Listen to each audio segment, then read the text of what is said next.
Melbourne Cricket Ground, the home of Australian rules football. The game has been a part of our nation for over 100 years. It has produced blood, sweat and tears of joy. The game encompasses all levels of society, where for 100 minutes, everyone but for the colour of their jumper is equal, players and spectators alike.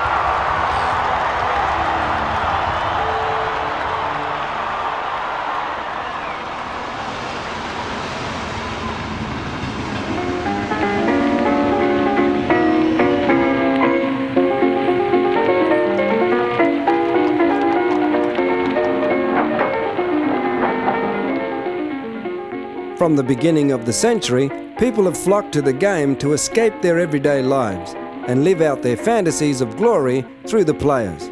Crowds of 100,000 or more made the weekly journey to witness their heroes in action.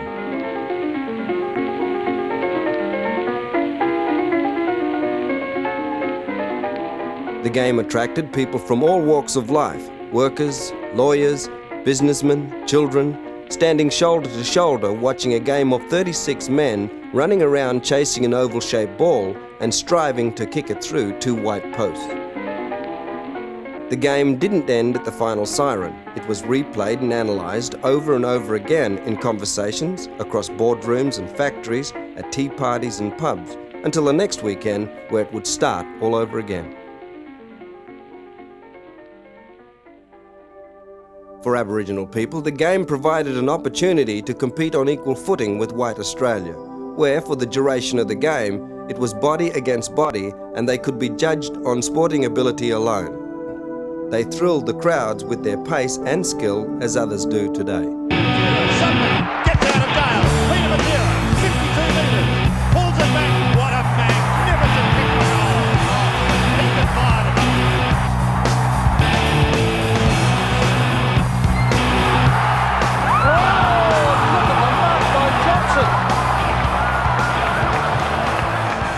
The game was founded in the 1860s. Thomas Wills and his cousin H.C.A. Harrison combined elements of soccer, Gaelic football and rugby union to create a new game. However, in the 1840s, the Aboriginal protector, Mr. Thomas, documented his observations of young Aboriginal men enjoying an activity which bears a striking similarity to today's game. This game was Marn Grook. The men and boys joyfully assemble when this game is to be played. One makes a ball of opossum skin, somewhat elastic, but firm and strong. The players of this game do not throw the ball as a white man might do, but drops it and at the same time kicks it with his foot. The tallest men have the best chances in this game. Some of them will leap as high as 5 feet or more from the ground to catch the ball. The person who secures the ball kicks it. This continues for hours, and the natives never seem to tire of the exercise.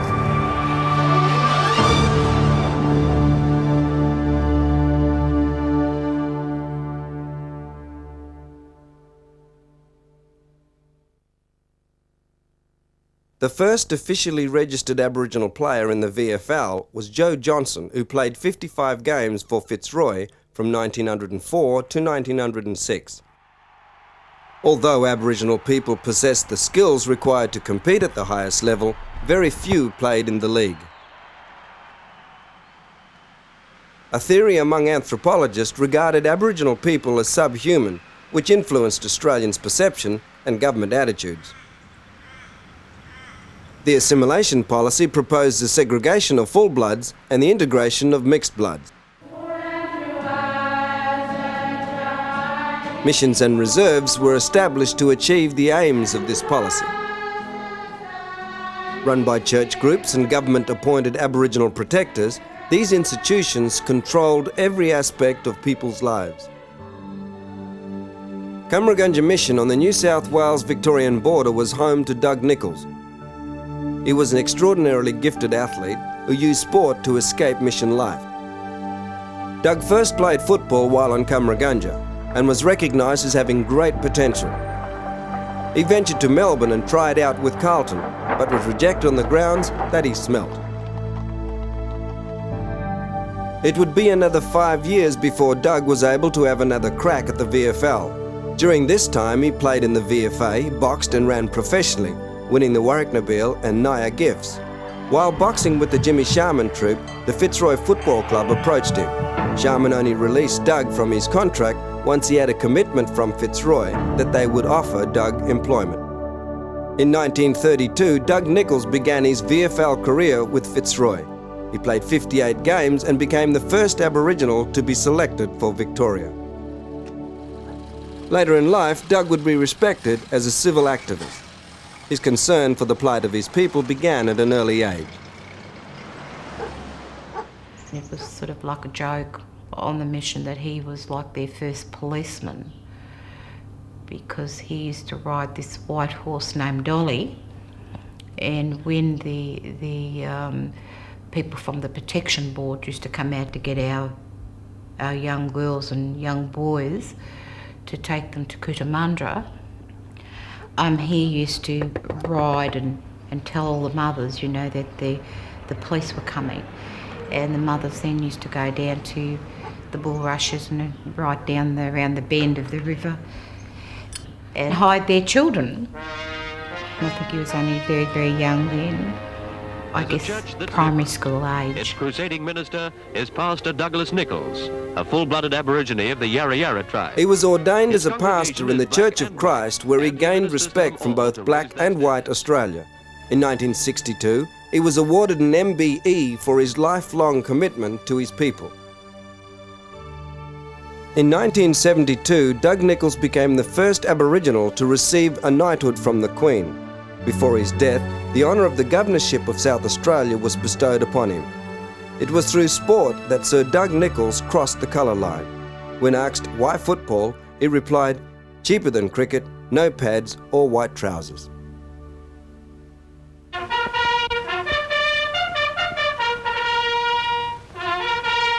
All help to God. Most unusual guard this in all the Empire's armies. Original Aboriginal Anzacs. They're not in the army as a curiosity. They are volunteers in the service of the country they love. And now the regimental march, gumleaf style.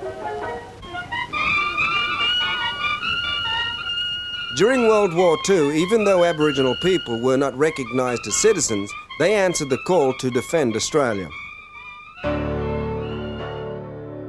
Among them was Norm MacDonald, who enlisted at the age of 16, telling the authorities he was 18.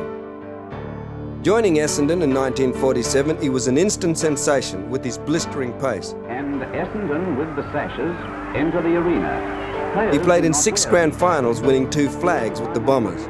In 1951, Norm won the club's best and fairest in a star-studded side which included John Coleman.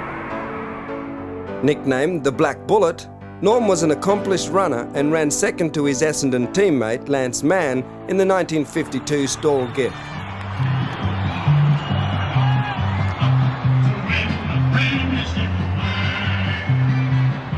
As often as he can, Norm ventures to the MCG to be amongst the game of the 90s and watch his beloved Bombers. It's a wonderful film. As soon as you run out, it's deafening, the roar that comes from both sides of the ground and just hits you in the ear. Wonderful film. He was one of the great players. He was a pretty loose half-back flanker, but he had the happy knack of he was so quick he used to get back to his man or recover so quickly. Today, Norm MacDonald, with the way football's played today, you know, the open spaces and creating the loose man, he would have been a sensational half-back flanker because he would have started many, many attacks, which he did fresh, but even more so today. But Wanganeen's run brilliantly from the back pocket. The tradition of fine Aboriginal players lives on through Cockatoo Collins, Michael Long and Gavin Wanganeen, who proudly wears Norm's number 4.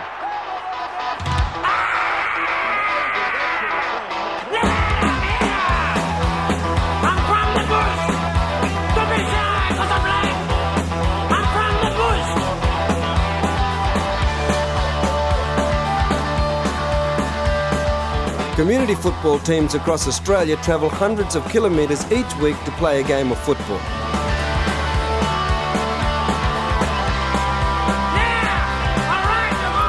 Carloads of family travel with the sides to support their young men. the Pukaja team are on a 900-kilometre round trip to play in a football carnival in Alice Springs. It is a journey they are prepared to take each week to play on their home ground.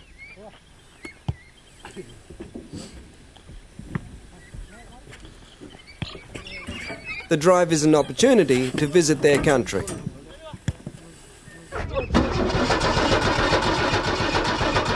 They spend the night just outside Alice Springs.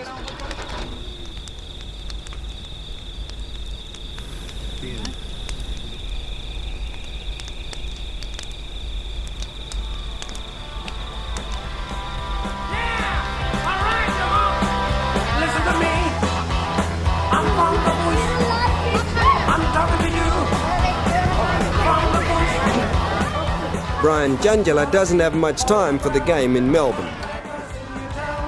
To him, there is only one football team, Pukaja.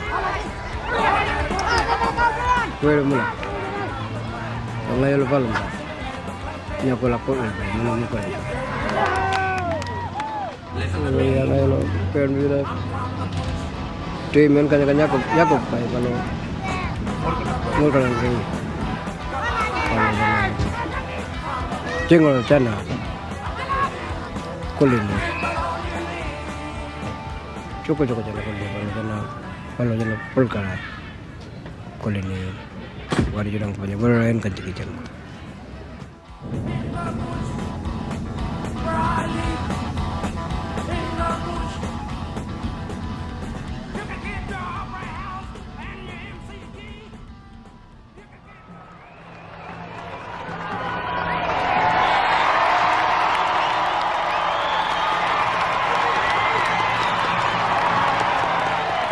I was ambitious. I wasn't happy with the way that I was playing. I always wanted to be better.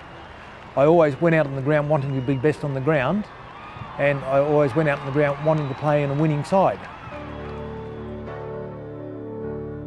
Having made a name for himself in the Western Australian Football League, Graham Polly Farmer went on to become one of the game's greatest. Farmer from behind, he's got it! Farmer. Nichols this time doesn't get it clear. Farmer follows it up. It's over towards Collis, but it's Farmer again with it. Oh, scoops it out to Goggin. Moment Farmer. I went to Melbourne in the twilight of my career. I think I just turned 27 years of age, and I went to Geelong in my first game in Melbourne. We played against Carlton, and I dislocated my knee.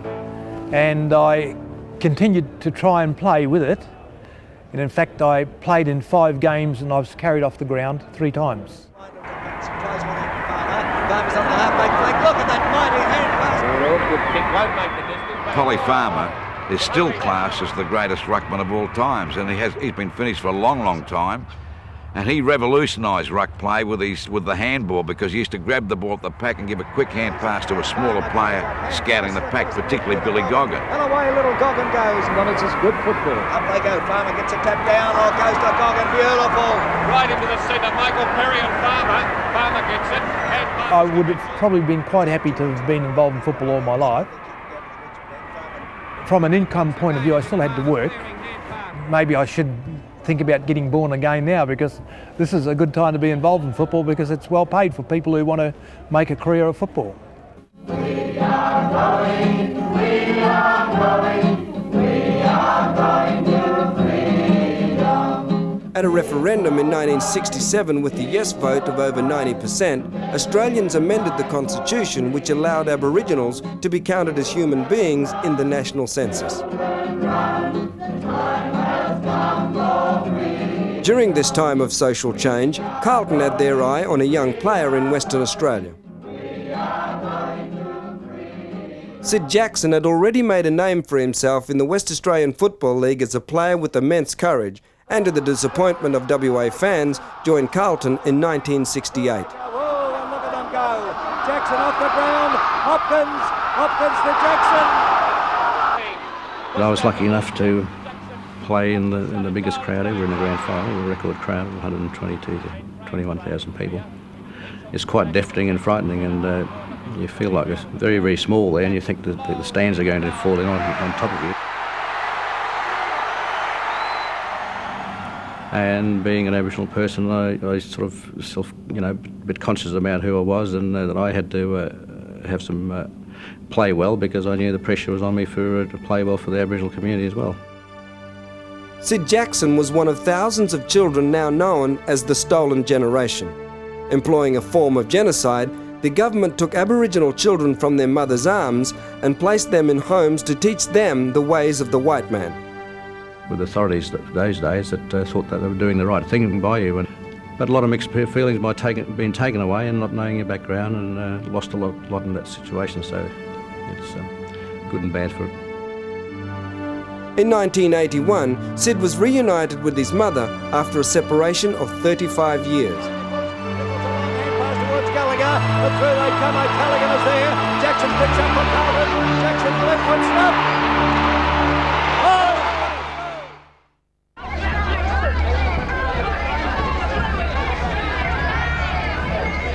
Oh! In the early 70s, the Aboriginal flag was unfurled on the steps of Parliament House.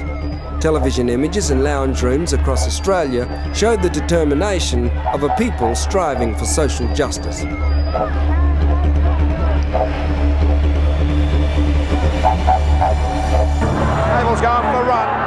It was with equal determination that a young West Australian fought his way onto the VFL scene. Cable has jostled around, he's grabbed pretty high too, but Cable, a little champion, still going there. Barry Cable displayed all the attributes of the complete footballer. A superb athlete, he was able to use both sides of his body, which enabled him to spin out of impossible situations. Barry played a total of 116 games for North Melbourne, including their 1975 premiership. It was good because I'd sort of set myself a plan and a goal of how to do these things, and I worked very hard to achieve them. But also along the way, I'd like to think that a lot of other people have been able to get great entertainment from my own performance. And it's nice to think that those people, you know, have had the enjoyment of watching you do the things that you've been able to do best.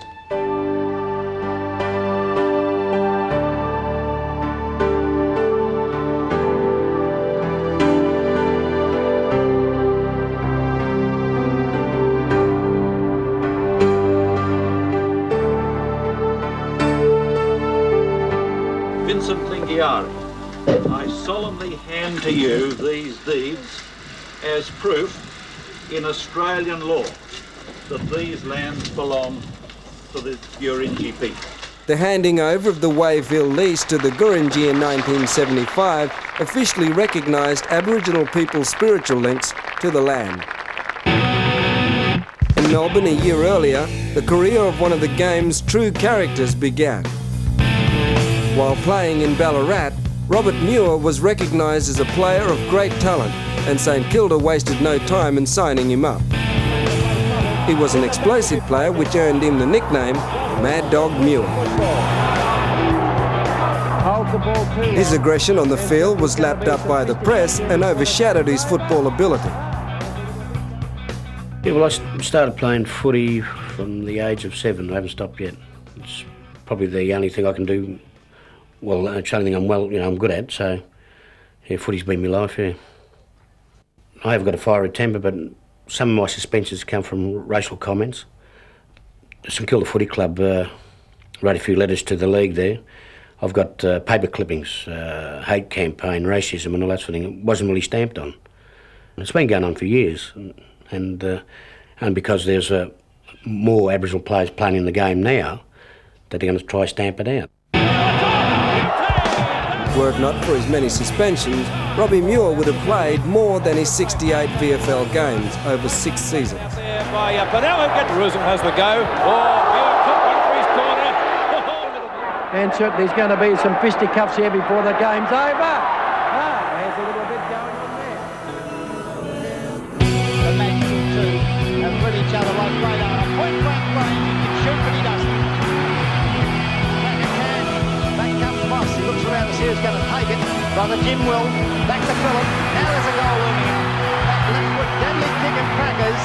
Displaying their wares with Claremont in the West Australian Football League, it was only a matter of time before the Crackers would play in the VFL. Jimmy Cracker. Well caught by Richardson. Flings the ball into Phil Krackouer. Hold it, lock it up. Phil Krackouer, amazing.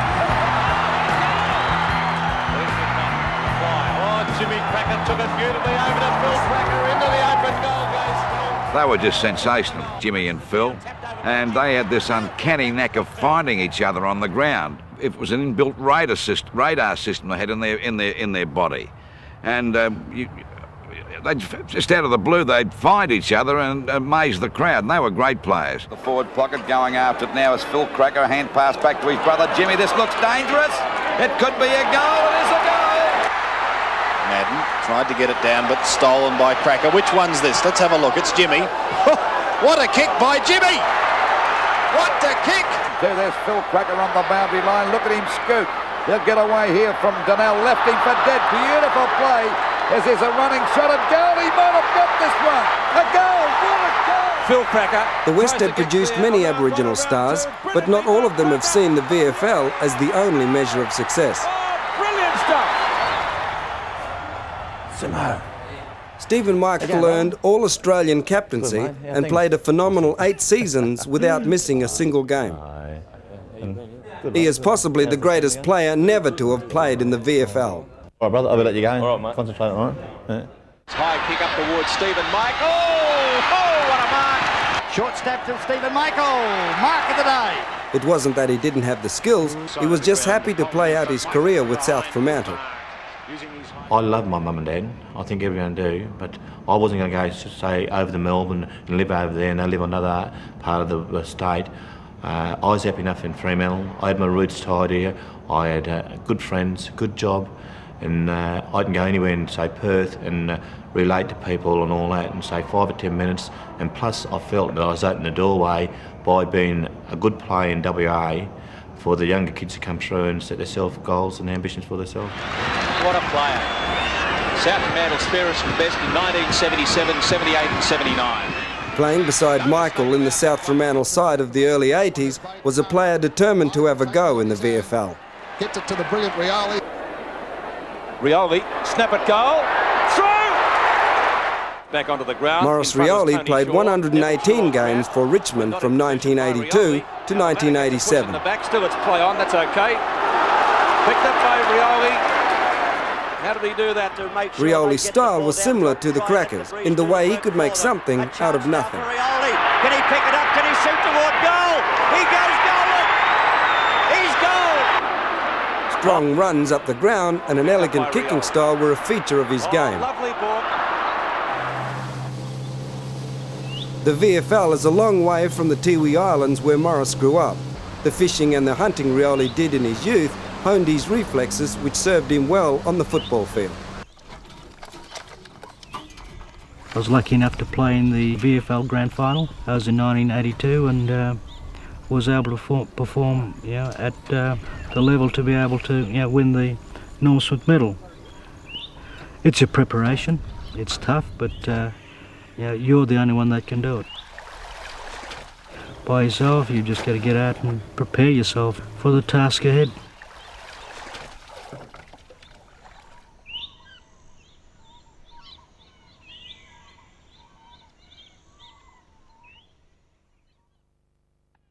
Words are easy, words are cheap.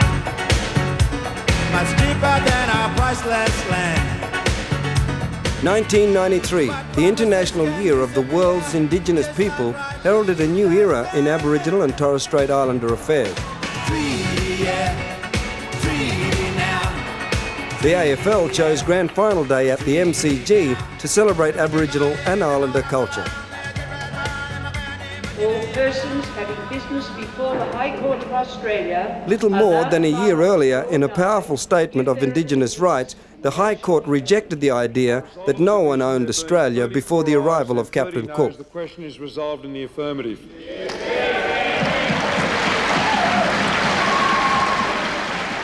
This decision and the passing of native title legislation prompted scenes of euphoria among politicians and a feeling of hope for Indigenous people.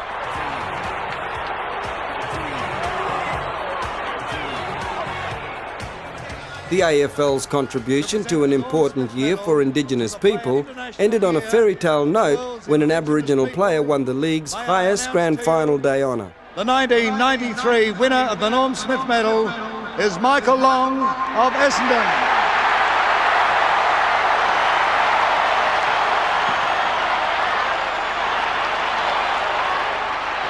In the middle, now Michael Long. Look at this boy go. From the first time he got the ball and he kicked that goal, yeah, it was going to be a day to remember. Still going. 30 metres out. Oh, what play! It may have been touched on the line. No! I thoroughly enjoyed presenting the Norm Smith Medal to me at the end of the day. Being able to present it to someone not only from the territory but from my hometown.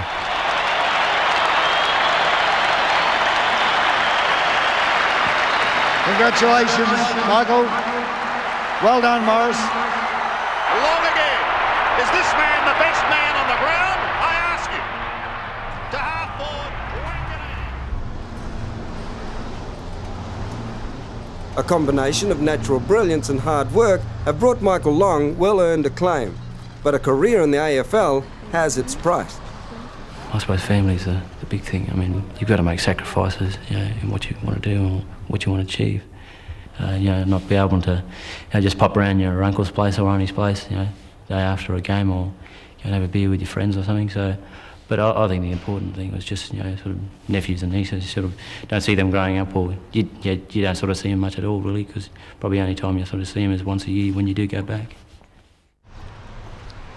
I've been here 8 years now, so I've sort of grown up around a lot of the older guys here as well. You learn so much, from them, and not only on the field but off the field as well. I suppose being vice captain as well, you sort of got to set an example for a lot of the younger players here. Most of our players range from 18 to 20, so I mean that's the sort of pressures you have to take on.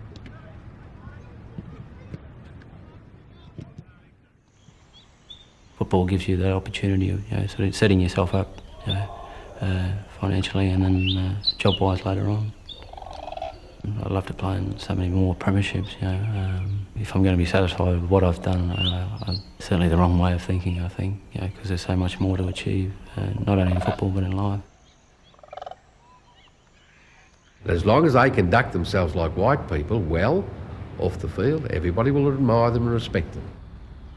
Collingwood's president, Alan McAllister, revealed deep-rooted prejudices when he responded to questions about the behaviour of Magpie fans during a game against St Kilda. Powerless to stop the raging Saints, Collingwood fans resorted to racial taunts against Nicky Winmar and Gilbert McAdam, the two men whose brilliance had guided St Kilda to his first win at Victoria Park in 17 years.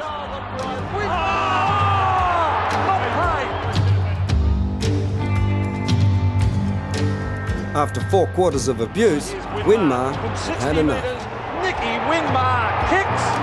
You just want to play football and not be called a racist name. The more they called it, the better I played. I just wanted to show them that I am proud of what I am. Winmar is going to be in the football history now and should be recognised as a great footballer's name, not a guy who went out there and thumping guys for calling them black and that. The captains Michael McLean and Craig Kelly and the Prime Minister Paul Keating, a Collingwood supporter, tossing the coin for this historic game in Darwin. Responding to public outrage, Collingwood attempted to smooth the waters with the game against a national Aboriginal side, the All-Stars. A bomb away. Oh, up high. Was done. Nearly took the mark of the day. Brilliant handball. Francis gets the goal for the All-Stars. Playing for his football team. Playing together for the first time, the All-Stars overran one of the AFL's most successful clubs in a display of determination, skill and pride. For my football team, yeah, my football team. Said it's the colour of your number. For my football It was team. going to be a picnic. Yeah, The first my tackle on Dacos and soon football give them team. an idea that it's a I said, putting down a player is trying to put him off his game. For my football team, yeah, my football team. Yeah, it's the color of your jumper, not the color of your skin. Always be the color of your jumper, not the color of your skin. Forced to recognise the long accepted practice of racial sledging on the field, the AFL began drafting a code of conduct. However, after continuing abuse, Michael Long had the courage to speak out, prompting the AFL to fast-track its new racial vilification laws. Under the terms, I think there comes a time in your life where you sort of got to stand up for what you believe in and what's wrong. And at that time, I didn't think the AFL sort of done enough to sort of get the rule in place. But they sort of didn't realise how big racism was. It's not only, the racism is bigger than Aussie rules itself, because this happens all over the world. But I think for the future of not only my son, but everyone else's Aboriginal children, that they won't have to worry about this all when they do come and play football, hopefully. You can put down a player, you can put down a team, you can even put down who we are. But you can never put down a young man's dream of becoming a football star. Playing for his football team, yeah, playing for his football team. I said putting down a player is trying to put him off his game. For my football team, yeah, my football team. Said it's the colour of your jumper, not the colour of your skin. To help with the reconciliation process, the AFL has appointed Aboriginal players to run football clinics. Are you brothers? Yeah. Oh, all right. Right, are you a captain? You captain, you pick first. I've had these kids for the last month, so they know now. And they've been watching Blake on the telly, and they get more excited to see you than before. Because these kids, they think you're famous just because you're on telly, That's what they like. That must be how they bring them up. I had an incident about a month ago.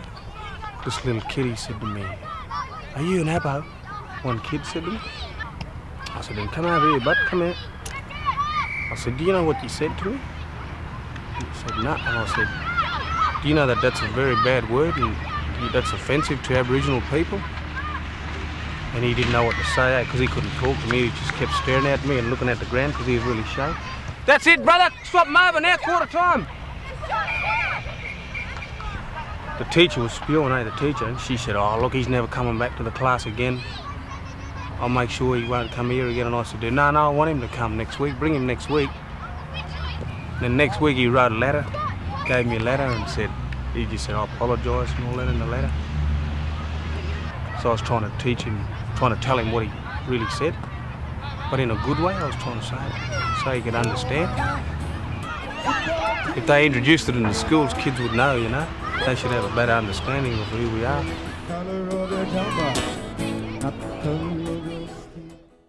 Kick out wide, get McAdam from Gilbert McAdam, the 1989 McGregor medalist, landed in the AFL when he leapt from the South Australian League to play with St Kilda.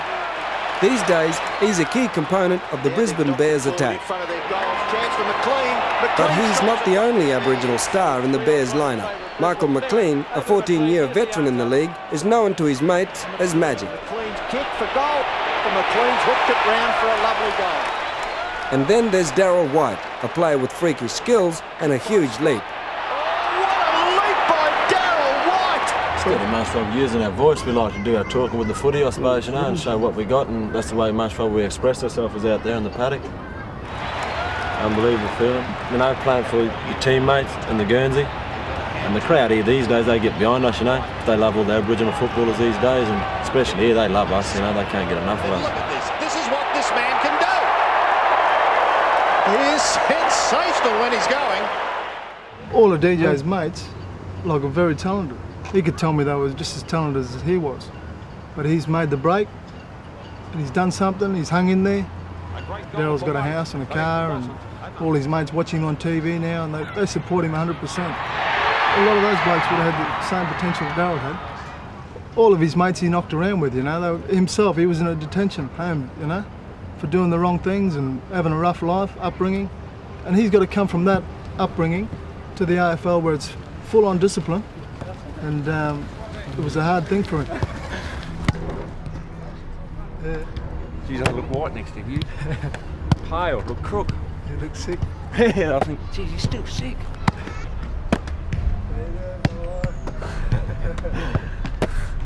Oh, but 2 hands for beginners. I used to hate weights when I first started. Blackfellas always hated weights.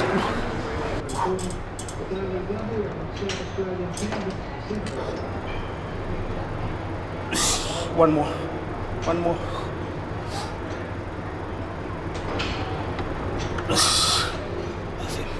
But when you get into it, you feel good about it because it makes you stronger, you know? You feel good about it. Feel bigger and stronger than what you used to be, you know?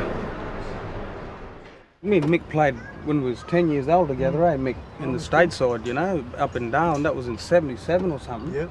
It's got 2 to beat. And Plenty getting like, fat. The loose when he ball went to comes Melbourne, McLean. I went to McLean for 40 Adelaide metres, straight to do my schooling, so me and him sort of went similar time, and then all of a sudden me and Bears playing together. And then you get Whitey, another bloke from Alice Springs, coming and playing, and it's just deadly, It makes you feel real good, you know? You just look back on things like that and it makes you think, and makes you feel good to keep going, you know? I don't know, I guess we're all brothers, you know? Yeah, helping each other, right? People say, how come you guys, after you finish a game, you always link up together? Opposition players, all the Aboriginal boys always go over and shake a hand and give each other a hug and have a quick chat. We know what a struggle it is. That's why we go over them and say, keep it up, Russ, have a good year and all that. Because we know, what it's like. It's all about support. We know what it's like to use each struggle other, you know? and be hard, you know? That's what it basically boils down to, I reckon, anyway. It does, mate. You can have all the skill you want and you can be skillful as, you know, whatever, but there's more to it than skill, you know, and that's what our boys got to understand, is that it's about getting out there and living and socialising and mixing with people, and if you don't do all them other things, you know, that's when you worry about home. It's not just footy, you know, it's a package deal, everything comes with it. It's all about, I don't know, growing up in society in a different world, I suppose. Best thing ever, Russ. Unbelievable.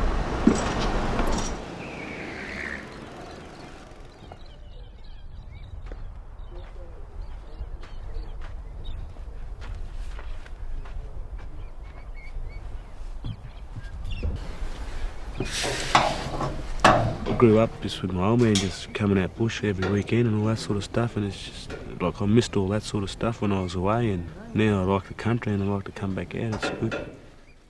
As all the boys know, you know, they like to go out bush and shoot a few kangaroos and all that sort of stuff, and it's just good to do that sort of stuff. Where we're in a big city, you can't do that sort of stuff, you know, it takes a long time to get out in the country, and it's just not the same. McAdam for goal number 4. He can race into the open goal, Adrian McAdam. Gilbert McAdam's younger brother, Adrian, started the 1993 season as an unknown. It wasn't long before he upset some of the league's toughest defenders, kicking 68 goals in 17 games. Goal number 6, Adrian McAdam. I used to follow North when I was a kid, and just to play with blokes like Peter German and Matthew Larkin and Ian Fairley and all those blokes. It was just a big thrill just to play with them. McAdam kicks the goal. I know a lot of people say, you know, it's mad to chuck an opportunity away like that, because I know, you know, it's a lot of young people's dreams just to play AFL footy. Just wasn't happy, and I didn't like the environment. I was, you know, didn't like Melbourne, and the weather wasn't too good. And as another thing, my family no one was around to, you know, support and all that sort of stuff. And I just said to myself, oh, if I'm not happy here, what's the use of staying and not playing good football when you're not happy? So you might as well just go back home and just enjoy it there and just play footy back home. It doesn't matter what sort of oval you have, All you need is a footy and your mates. Football is about having a kick.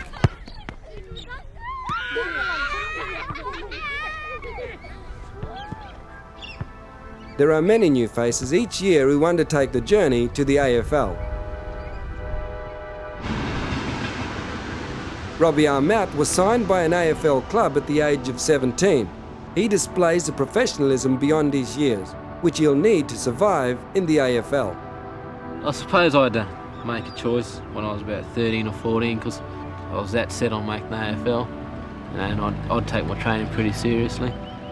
Whereas, the rest of the boys would just go there and think it is a kick.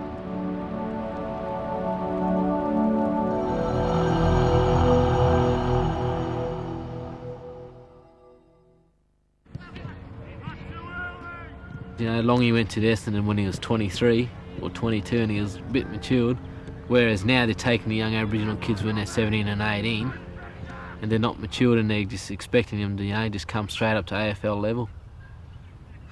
Essendon's coach of 13 seasons, Kevin Sheedy, has long recognised the special qualities Aboriginal players can bring to a club. The great thing about I've found that I've been involved in football is that we've built a bridge between Melbourne and any person playing anywhere in Australia that's an Aboriginal boy that would really like to make it in the AFL. A lot of Aboriginal people probably now think Essendon's a very, very fine club. Sheedy played a role in Gavin Wanganeen becoming the first Aboriginal player to win the Brownlow medal. A great champion, a magnificent footballer, great skills in the game, Gavin Wanganeen.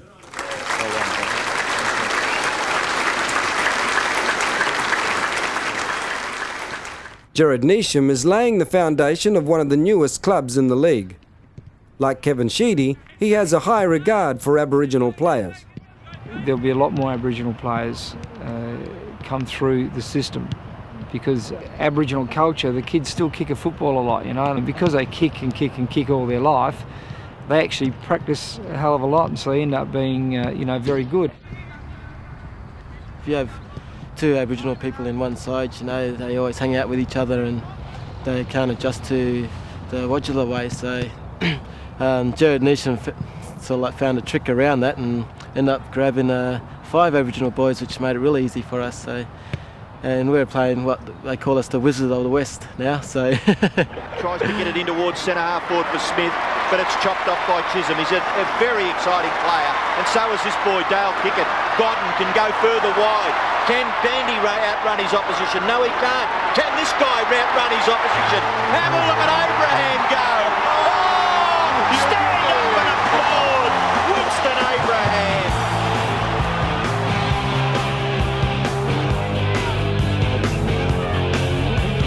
It doesn't matter whether the game originated with Thomas Wills or Marn Grook, Australia has enjoyed 100 years of deadly footy. Black fella